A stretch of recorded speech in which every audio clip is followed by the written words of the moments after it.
Start of the conference finals. Game 1 tonight in Boston. Pacers and Celtics in the East. Pressure at an all-time high for the home team. Boston, the 7th team to make 6 conference finals in an 8-year span, with the first 6 winning at least one championship during that run. And the path for the Celtics has opened up. Every active MVP has been eliminated, making this the first postseason with no active MVPs among the Final 4 teams since the award was created nearly 60 years ago. The Celtics, meanwhile, open as the second largest favorite in a conference final in the last 35 years. The lines have moved. Right now, they're the 5th largest favorite. Shannon Sharpe, yesterday on First Take, had this to say about Boston.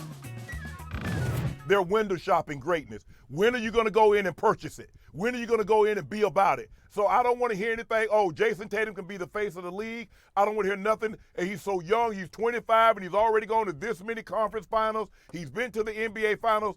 At some point in time, you got to kick the door in and go inside. And there are no excuses. I don't want to hear nothing. If they do not win the championship this year, it is a failure of epic proportion. 2 things. Window shopping greatness is my new favorite statement of all time. Second, Allen, is he right? No, he's not right. Window shopping greatness is a great line, but it's been on layaway for the Celtics and for Jayson Tatum. That's just the way it is right now. He's 25 years old. I mean, he is already getting started, and I just feel like what pressure is on any man that win or lose, $315 million is waiting for you this summer. Yeah, but that's changing the subject. Regardless of what happens. No. But all these guys are rich. On him as a player. No. All these guys are rich. If not now, when? Shannon happens to be $300 million rich. Shannon happens to be 100% right. This is an epic failure if the Celtics don't win the championship this year. You cannot. That's a different conversation. No, it's Celtics not. versus Tatum is a 2 different conversations. He's talking about Tatum kicking the door down. The Celtics as an organization, yes. That's also Joe Mazzulla, that's Brad Stevens, that's other guys on that team as well. That is the pressure. But individually on Jayson Tatum, we can't put him in the category of LeBron James. I don't even think he has the it factor that Luka Doncic has. He has had 50-point game 7s. He's had 40-point game 6s to save the season. He's also had game 3s where he fumbles away the series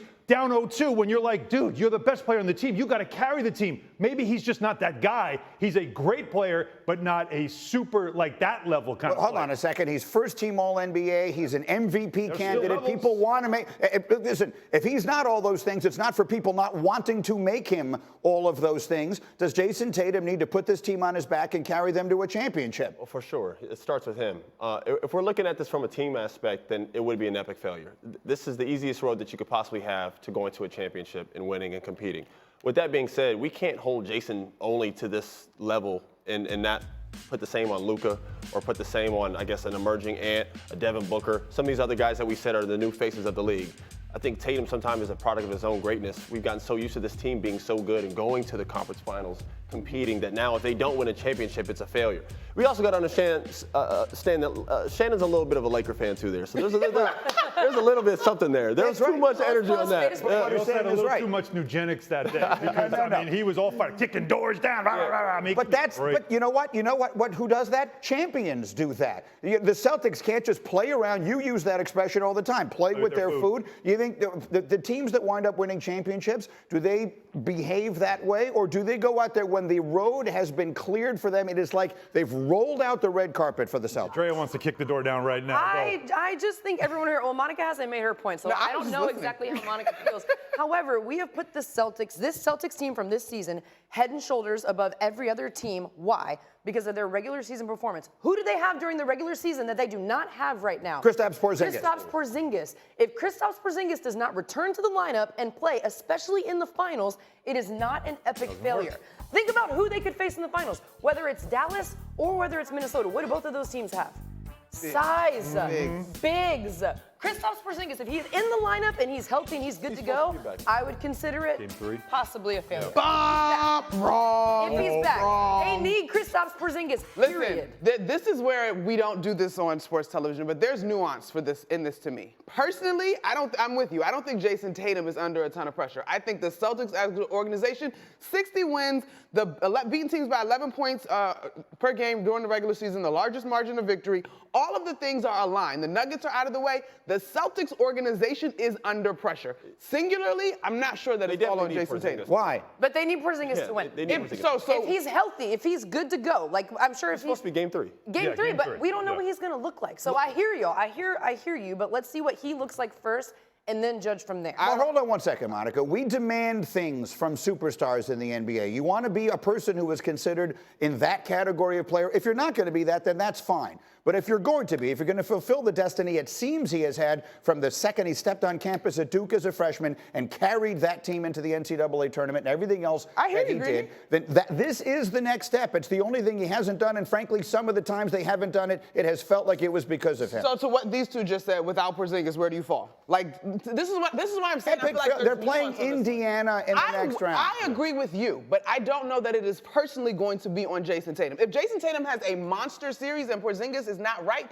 then what's the conversation? If Jayson Tatum has a monster series, they're not going to lose. There's no way in the world anyone beats this team if Jayson Tatum has a monster series. He did that against the Bucks. That's what he did against the Bucks. And a game 6 on the road, season on the line, and he went in there and killed him. That's the thing with him. That's the tease about Jayson Tatum that we've been dealing with is what is he? Is he at the level of the best in the game when you look at what he can do in those moments? But I also look at last season's playoffs, and I saw a guy that would, and I actually this year's playoffs, a guy that would prefer to take a step back 3 instead of put his head down, beat his man off the dribble, and attack bigs. He won't do that a lot of the times, and that's why you wonder, is he missing just that one little it factor in those big moments that if he's not knocking down those step back 3s, he can't do anything more than that. That's what I wonder. We are elevating him maybe to a standard that I don't know if he should be at. That's the question. Well, I mean, maybe that is the point. But if he's not going to be at that level, then I think a lot of us have to rewrite the narrative that we've had on him for a long time, right? I mean, Jayson Tatum is supposed to be one of the truly elite players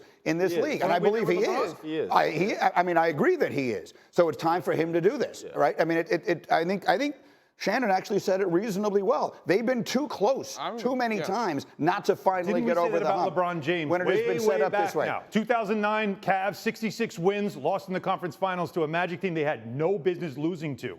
We had that question about LeBron James. But the only question about LeBron James at that point was, is he ever going to win a championship? 27 years old, the first time he won a championship. Right. So he had to wait while he also had to go to another team. We don't have to worry about that or have that conversation about Tatum because we're in a different world now. Tatum's not wondering, can I win in Boston? I might want to go somewhere else like LeBron was. That's what 09 opened the door for. That's what started 2010. They didn't win in 09, and he was wondering, can I win here in Cleveland? Tatum will never wonder that in Boston. If there's pressure on anyone, it's Joe Mazzulla. Yeah. Yeah. 100%. If there's pressure on anyone, that's because everyone is, no players are going to, they're not going to lose the players that they have on this team. They're not going to lose any of those players. Joe's not going nowhere, though. If they lose? This year, I don't think he's going anywhere. He's regarded as one of the most talented young basketball minds in the NBA. Absolutely. He's impressive. I mean, look, I defer to your expertise. I remember a lot of people were very critical of him last year and felt that the reason when they lost to Miami, I heard a lot of people say if Ime Udoka had still been the coach of that team, they would have been in the final. That's a hell of a position to be in. I mean, to go behind the bench and then be at the helm of the Celtics. No one's arguing that type of pressure. It's also an opportunity, right? I mean, absolutely. It is both a tough situation, but it is also. He's done well, though. Yeah. He's done well, but with the nature of the NBA and the way coaches, of course, get rid of coaches. I think if anybody feels, I don't think the players feel as much pressure as the head coach. Yeah. And just with the landscape of the league. No, absolutely. It's I mean, they're getting 300 specific situation. And never mind the media coverage in Boston too. That's going to get real hot. Yeah. Real hot. I think it's brutal. I think it's more brutal for the head coaches. But to her point, if Porzingis is not playing, it's a huge factor. I mean, they better hope they play Dallas then. If they beat Indianapolis, you don't they better hope, because if they play Minnesota without Porzingis, they're not winning that series. Yeah, that's true. Yes, basketball we've all watched Porzingis be the difference maker, but so the Celtics potentially get to the finals again and lose again, they lose again. How many times are you going to get to the finals and keep losing? Well, now you're finally coming around to my side of this conversation. That's what I'm saying. For me, though, it's a Celtics pressure. I just don't know if I feel like it's solely on Jayson Tatum. Jaylen Brown is his right-hand man, and he needs to be able to show up as well. He got $300 million already. It doesn't have to all be about Jayson Tatum. That's the point that we don't talk about. Thank you. Are the Celtics better than the Pacers? Yes. Are they better than the Timberwolves? I don't know. I think they are. Yeah. We don't know that? Without think they're better than Porzingis? I don't know that. I wouldn't say definitely. The Yeah. way they play defense, the way that think Minnesota plays defense. Yeah, the way they can defend, man. I mean, I'm just looking at the numbers on my screen. The Celtics, Las Vegas considers the Celtics a prohibitive favorite to win the championship because they ran rampage through the entire NBA all season And long. because All they season rolled right long to the with finals. Kristaps Porzingis. Yeah. Like all these You're are not basically wrong. the season. You're not wrong, but like y'all gonna keep y'all can keep window shopping greatness. Without your To take Shannon's 7-4 language. center, Baby, averaging I 20 hear points you. on 60%. I hear you. The Knicks ain't have half their roster. They out. So what we talking about? We're not talking about the Knicks. I'm just saying. I hear you on the injuries things, but always like comes this back is to the the Knicks, Celtics that have been there a gazillion Always comes times. back to It all starts tonight. We'll see what happens.